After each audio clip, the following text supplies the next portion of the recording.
What's up, guys? Welcome back to the channel. Today we're going to be talking about two updates that nobody asked for, but we're going to be getting them anyway. I'm talking about the Doordash cash on delivery and the Instacart multi-store shop. So let's get into it. Timestamps down below for anybody who wants to skip to certain areas. But first, we're going to talk about the Doordash cash on delivery. Now, back on December, Doordash announced that they're going to start rolling out this cash on delivery feature. And now it seems like it's no longer a myth or theory because some people have started to see it pop up in their market. Now, me personally, I don't do Doordash, but the only reason why I'm talking on this subject is because it reminded me a lot of the reason why I did not sign up for GoPuff, which is why I'm going to talk about it. I feel cash on delivery is a bad idea just for the safety of what the driver is going to be put through. As we've seen over the past couple of months, and more stories have come out about how drivers have been attacked, carjacked, and even killed in the line of trying to just deliver food and groceries. The main reason why I did not want to do GoPuff was for that simple reason. I didn't want to have a bigger target on my back where some customers would be knowing that I would be carrying cash. All of us try to do the best we can to pick and choose areas that we feel more comfortable delivering in. The truth be told, crime can happen anywhere. But even still, as we screen these orders, sometimes we find ourselves in areas that are just not as safe as we thought they were going to be. And on top of that, carrying pockets full of cash, trying to cash out these transactions, I just feel that puts us in a very bad situation because no one ever seemed to have the exact change. So as a former cashier, one of the things I used to hate was telling the customer what the transaction total was. They hand you something and then they're like, oh, no, wait, I actually got the 25 cents. And then you're going through this whole kind of bait and switch thing, which is another thing that a lot of scammers like to do. That short change kind of trick where they hand you some money, they ask for a certain amount back, and by the end of it, you've actually giving more money away than you were supposed to. If you're not paying very close attention, that's going to happen more oftentimes than not. And I just feel like this is inevitable based on how they explain how this whole cash transaction is supposed to work. So by their standards, they're saying if the order is $22.50 and the customer hands you a $25 bill, you're supposed to keep the entire $25 bill, and the $22.50 will be deducted out of your next cash out. So if you went out and made 77 something dollars for that week, just expect not to get the full 77 because you already have the 25. That part makes sense. But what about if the customer hands you a 50? What if the customer hands you 100?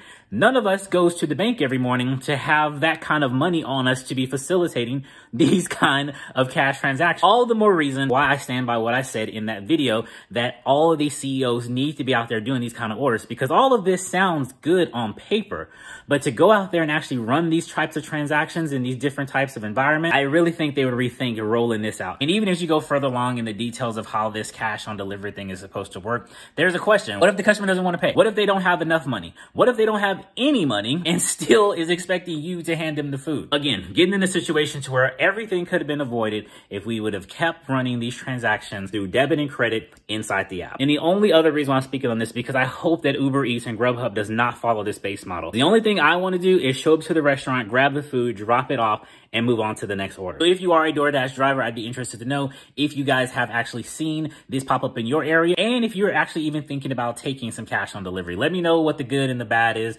from your perspective. Next, we're gonna move on to talk about Instacart's brand spanking new wonderful idea to have us shop at multiple stores and packaging it as though it's a good thing for us. So as I opened up the app today just to kind of see what's going on, I was met with this. And as they're saying, you'll be able to make more by helping more customers shopping at two different stores. Again, I don't think the people who are creating these policies and updates are actually working out in the field, which they should be, because any logical person would know shopping at two stores is not saving any time. Even if these are smaller orders for like 5 or 10 items, we all know it's always the smaller orders that seem to be the more complicated ones and take the longest time. When I post this on my TikTok, multi-store batches. I wish to hell I would. No, ma'am! Many people were already saying the same things I was thinking before I could even type it. What about the cold and perishable items? I've worked a few Instacart double batches, and it always seems the organization of the batches are always out of whack. I'll have you go to customer A, which seems to be the furthest from the store, only to circle back to customer B, which always seems to be the closest to the store. I don't know how they figure out what goes what, but that's just kind of how it is. Shopping for customer A, I guarantee you that's going to be the one that has all the cold stuff and all the perishable items. You're going to put that in your car. We all have thermal bags, but I'm here in Texas. And if you're not in direct AC, everything inside of that metal car turns into an oven. That stuff is going to melt. All the while, I'm over here shopping for customer B in a totally different store, dealing with all the possibilities that can happen shopping in this store. All the while, customer A's order is sitting in the car, melting away. The general consensus is no one's actually planning on taking these orders, but the sad reality is I know a lot of people are probably going to, for the simple fact that everyone is so desperate to make Instacart work. There's been so many reports of people signing in and only staring at a blank screen. It's just crazy to me because we've been trying to get you to pay us well for just shopping at one store. Now you want us to shop at 2 stores and make us think that it's a good thing.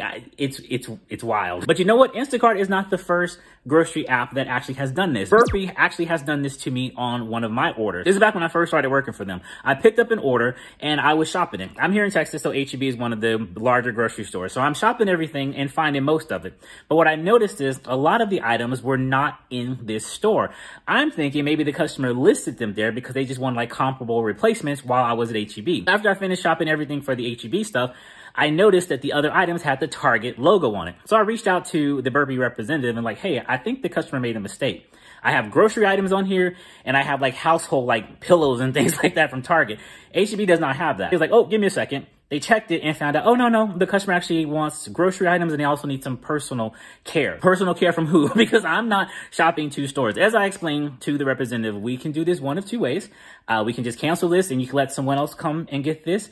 Or we can be compensated, we by me, for actually going to 2 locations. Since Burpee's kind of new, they were willing to work with me. You know, they gave me the whole spiel. Well, next time, just understand, don't worry, there won't be a next time. I'll make very sure that when I pick an order, I only see 1 store because that's all I'm planning on shopping. Now, I haven't worked shipped in months and Sundays, but you actually have access to all of the orders that are in your queue. So you can be at a grocery store, and if Best Buy is right next door, you can go ahead and take that batch, and you would be working 2 different locations. But with Ship, you actually have a choice. Instacart is giving it to us as though you can reject or decline either one of them, but I guess that remains to be seen. But I guarantee you, the way it makes sense for us is we're going to be trying to get to the ones that's going to pay the most money with less work and where customers actually tipped us. And just reading a lot of comments, many people seem to believe that's exactly why these multi-store batches are becoming available. It's because Instacart is trying to push out those smaller orders that don't have any tips on them. So drivers are kind of tricked into shopping them. But you guys let me know what you think about this whole thing with the cash on delivery with Doordash and also with Instacart's new multi-store batches.